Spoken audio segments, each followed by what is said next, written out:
Pit or Dark Pit for Colorado, and Palutena or Min Min for DePaul. Ooh, that sounds like a fun matchup. You're gonna see Palu and her servants. Well, no, shouldn't say servant. Palu and her protege. No, is it protege? Would it be protege? No, right? I mean, Pitt's he's not training to be a god. He's just an angel, right? So. Yeah, you're right. Yeah. Yeah. I guess I say Palutena and her soldier lackey, right? Her underling. Her underling. Yeah. Yeah, no, that is a pretty fun matchup though. They're actually characters that have similar ways that they play. Burst, dash attack as a burst option. Nairs are both pretty good. Like Palutena's Nair is a little bit better than Pitt, but Pitt's Nair is also like pretty good Nair. Safe back airs. Pitt is like a bit floaty. He doesn't have some of the better frame data that Palutena does have. Palutena is also quicker on the ground, but they do a lot of the same things, play in a lot of the same spaces. So I feel like we're definitely going to see a lot of interaction between these two characters. Yeah, it'll be a lot of... Neutral itself might just be a lot of pokes, but I feel like since Pitt's Nair largely has a longer combo window, and it doesn't... which makes it not as big, but you're able to combo Nair into more things more reliably at mid to high percents. Things will get a little bit more precarious if Cooki isn't able to just play that solid game plan that Palutena can do and counter zone with auto reticle and explosive flame and wall out Pit with any amount of back airs and dash attacks. If that doesn't go well for them, which to be honest, that's kind of typical Palutena play that everybody needs to be prepared for, then Cooki can find herself having a hard time. Yeah, and that's if Cooki doesn't go Min Min, which I feel like we collectively hope that doesn't happen. But that's if Cooki doesn't go Min Min. And Min Min Pit, I haven't seen a lot of the matchup, but I can only theorize that it can be that is definitely a long drawn out match. And Pit trying to get through a Min Min wall sounds like a lot of walking, a lot of shielding, a lot of parrying, right? Just to break the zone. Maybe some dash attack, some sharking, right? Probably a platform stage was started instead of a flat stage like FD. So I feel like from that standpoint, that would be a very, very long match between Min Min and the Pits. So. Yeah, and honestly, I feel like Pit would generally do better against Min Min, not only for the sake of having the more consistent upper dash arm on Min Min's mid weight will be probably a little bit better, but the arrows, because they don't do nearly as much damage, you don't worry about them getting reflected, and you can play that slow-paced game and not have to think about, hey, I can die to one of my arrows at some ridiculous percent. You can just... And the direction, being able to control the direction as an edge guarding tool will only make them that much better. Yeah, and the only way Min Min can reflect is if Min Min throws out an up smash, but honestly, if you get hit by a stationary reflect, then you deserve it. And we actually are seeing the Min Min, unfortunately. So we're going to see Min Min versus Pit. And, we're going to see, I feel like the first minute of this match is probably going to dictate how the rest of the set goes. So we'll see how this turns out.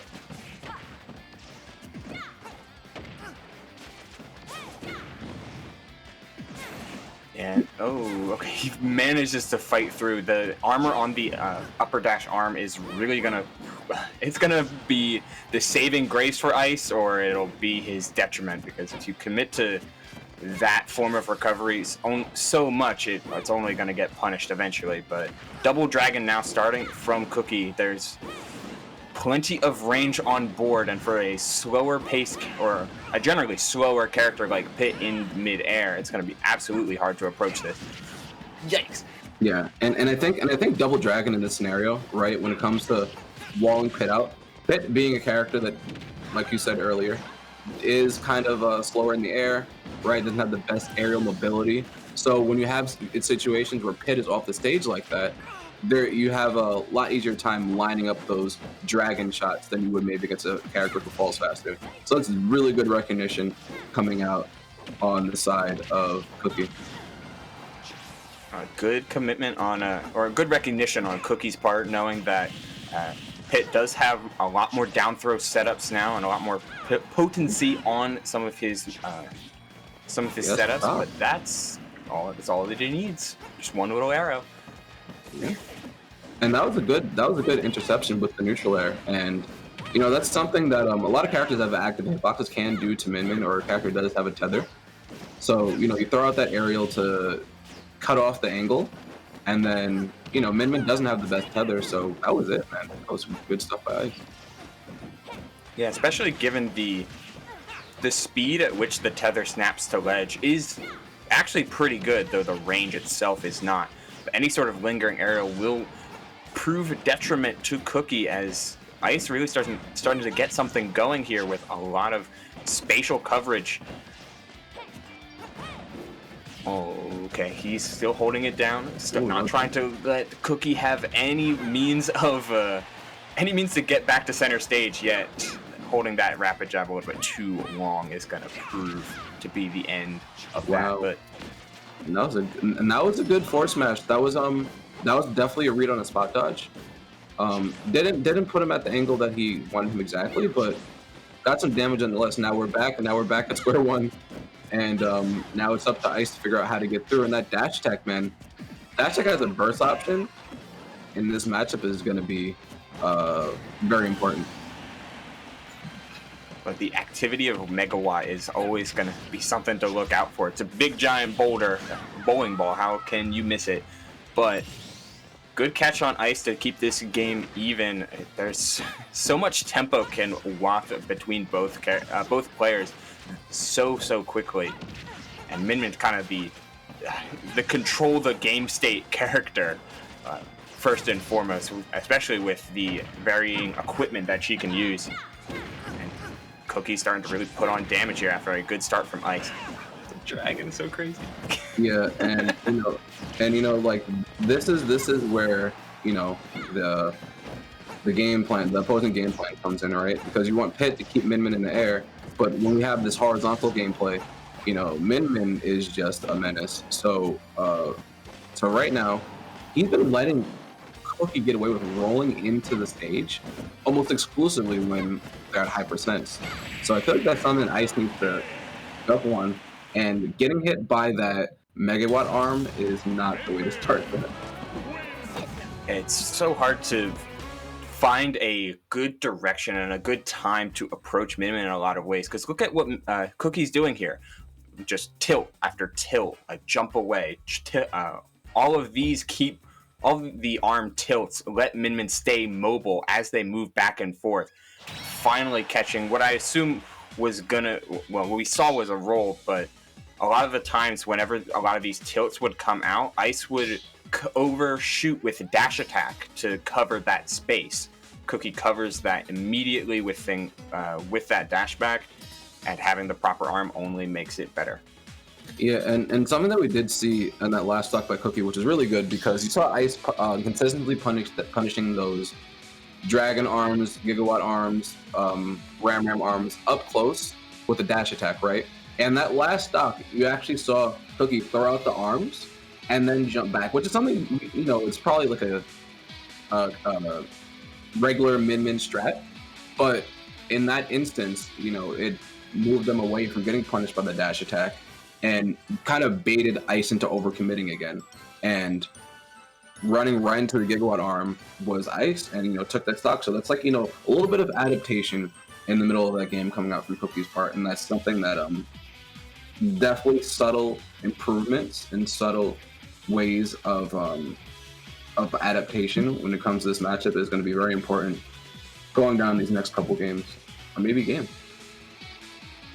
Yeah, I mean, with only a 4-point, now 3-point deficit, it's gonna be more so on Ice to keep that lead and showcase just how just how much adaptation he can do in a matchup that looks quite tough. Pitt doesn't have anything that can kill off of a sudden burst that's quick enough to deal with some of Minmin's more safer pokes, and that's kind of all what Cooki was filling up the stage with, just like a dragon poke, megawatt tilt, jump back, jump, one of the arms would throw out, then jump, then throw out the second one. Not throw out the second one at all, because that can be a whole lot more, that's exponentially more punishable than just throwing out one arm. The amount of control that Cooki had over center stage was absurd, and an absolute problem for Ice, which could be the reason we're going to Smashville here, as a lot smaller stage, a lot less room for Minmin to control, which is all the better for Pitt to get his starters going. Yeah, and one thing that we did see Ice excel in that first game was we did see Ice excel in putting Minmin in the air and juggling Minmin, right? So in a stage like this, you could probably catch Minmin a bit easier. You could put yourself in more scenarios where you juggle Minmin for long periods of time, and this is where Ice needs to take this punish game and really ramp it up a couple levels, because you're not going to get a lot of chances against Minmin on the ground, so when you have her in the air like that, you need to capitalize, and right now you're seeing a lot of that coming from Ice, a lot of frame traps. Yeah, he's utilizing this platform like incredibly well, trying to bait air dodges on top of it, set up even more starters, catching the DI in on the down throw. That will true combo. You always got to be ready to DI out Pitt's stuff. You got to be extra careful, because Pitt's forward throw does kill, though, catching the DI in yet again. Well, so the reason that he's DIing in, because Pitt's forward throw is his kill throw. So that's a DI mix-up coming out from Ice, because most of the time you expect Pitt to do forward throw to try to get you off the stage. You're going to hold in, right, so you don't go flying off the stage. But with the new Pitt buffed up air, the up air is faster and stronger. So, you're going to get caught by that DI in now with DI mix-up, and you're going to die to the up air. So that's actually good stuff coming out from Ice. 2 DI mix-ups in a row. It's so nice he did it twice, but 120 now, certainly death percent, especially with Megawatt fully out there. But now Ice can start playing at his game plan. No, Minmin's throws don't kill until rather late, so you don't have to worry about getting grabbed too much. You absolutely have to worry about this powered up dragon, though. Yeah, and that was a good Orbitar coming out from Ice. And the thing about that, when his Orbitars break, they actually put you in frame advantage, right? So when Pick actually act immediately after his Orbitars break. So it's pretty funny. That I did not know, and that's, why not throw him out against some of these dragon lasers? That's the cross-up down air, catches Cooki by surprise, who's having a hard time finding this kill.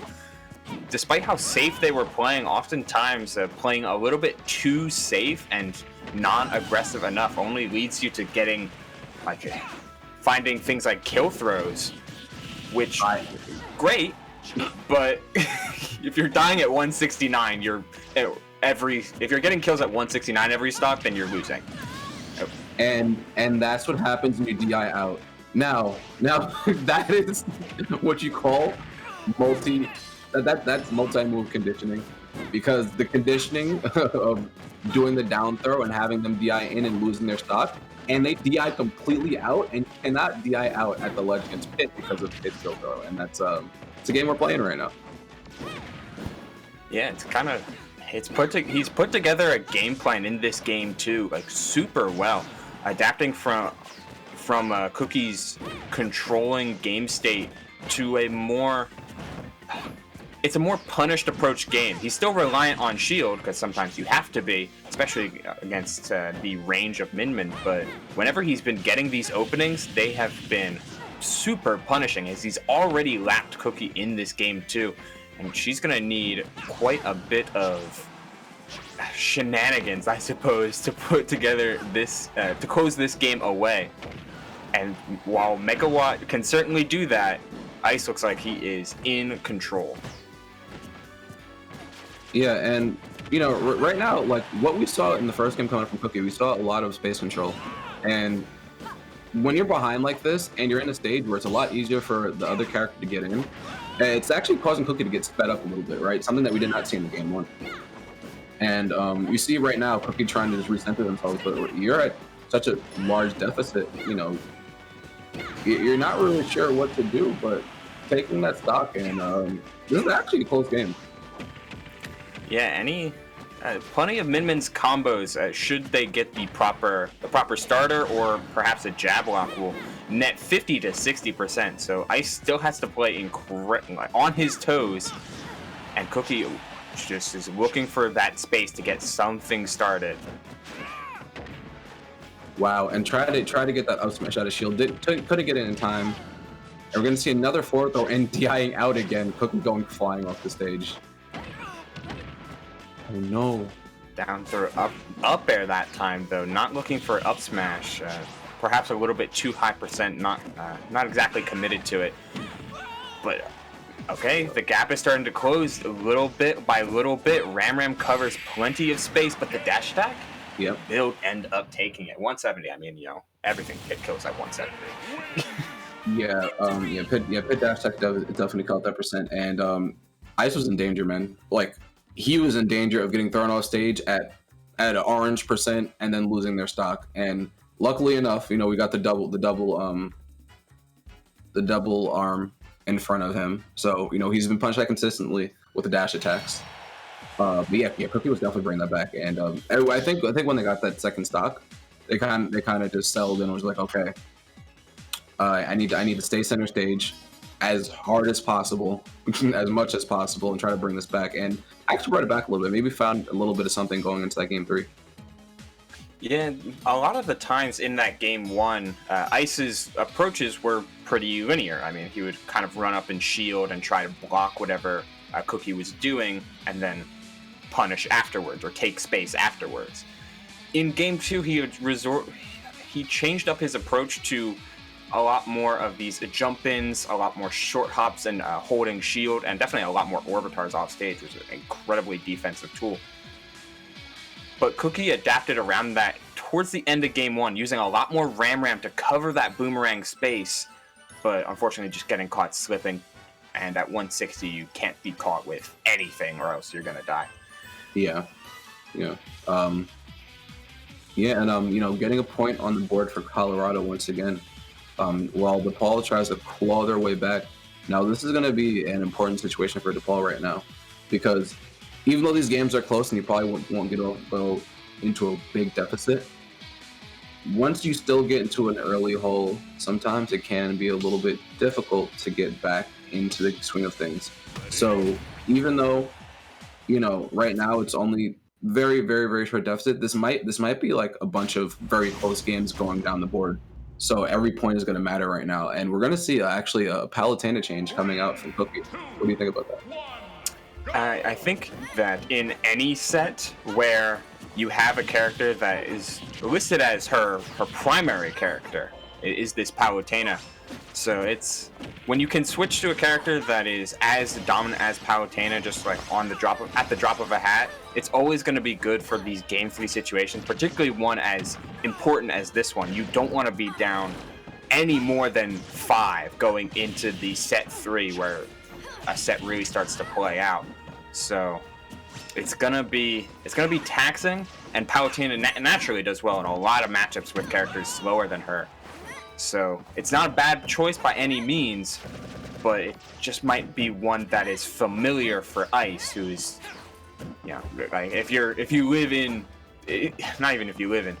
play Smash Ultimate, you kind of have to know the Palutena matchup, while Min is a little bit newer and might be a little bit more, have that edge, I suppose. Yeah.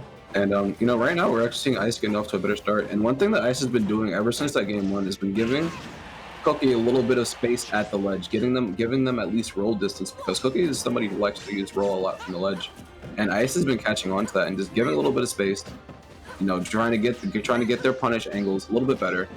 And right now it's working out for them. Getting off to a quick start against this Palutena. Still 141 to 86. The lead will really start to cement itself as soon as the first stock is taken. And with ice on the ledge like this, there's only a matter of time. There we have it. Baiting out the roll get up by rolling to ledge. It's common. If you have a killing back throw, that's absolutely something plenty of players will do. And he punished ice for avoiding it. And right now it's like getting the stock right now is very important. And Cooki missing the edge cancel right in front of his face. Can't do that. His up smash is really good. But right now, I just need to be careful about this because Palutena is a character that can outpace you and starts to snowball pretty fast. So he needs to really watch out for that and try to get something going. I will say, I like how much ice isn't trying to do too much. Like when he gets his windows for punishes, he'll do dash attack because it's quick, it's a burst option, puts him in a solid spot. Like don't need to try and fish for the ultimate finisher like he did right there with that charged down smash. And it's gotten him back into this game. What started a decent deficit now is turning into an even and almost a lead, though Cookie's been feeling quite free landing with some of these back guys. Yeah, Pitt's very good at whiff punishing, especially with dash attack. And, like I said before, like these are both characters that kind of play similar game plans.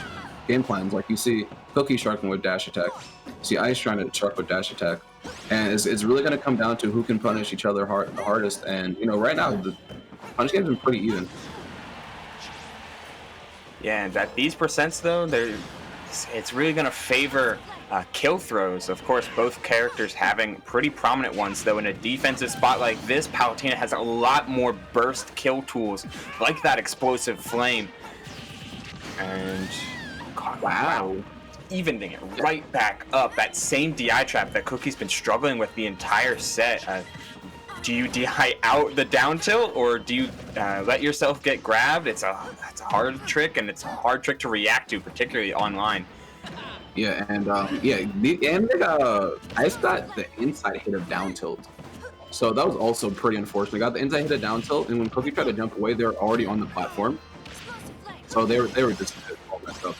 But right now Cooki is having a lot of momentum, especially with these explosive flames, and that could have taken the stock. That 2 frames also for some reason.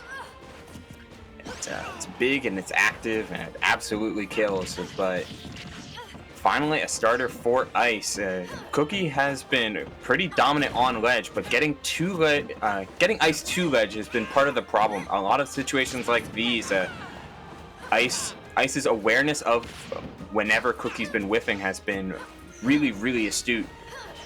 But now he's got to start looking for some bigger punishes because down by 50 now against Palu, who can close out stocks rather quickly.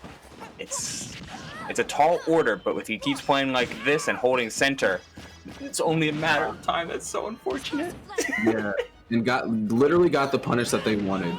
And oh no, that's not how it ends. Literally, you got the punish that you wanted. Probably was a little bit, pulled the trigger a little bit late, and then you just get 2-frame down tilt into Palu back air to finish your set. And that's clutch stuff coming out from Cooki, right? Because it looked early on in this game that Ice was gonna run away with it. And there's a lot of momentum, but Cooki stayed true to the plan, and held center and just stole that game right under from Ice.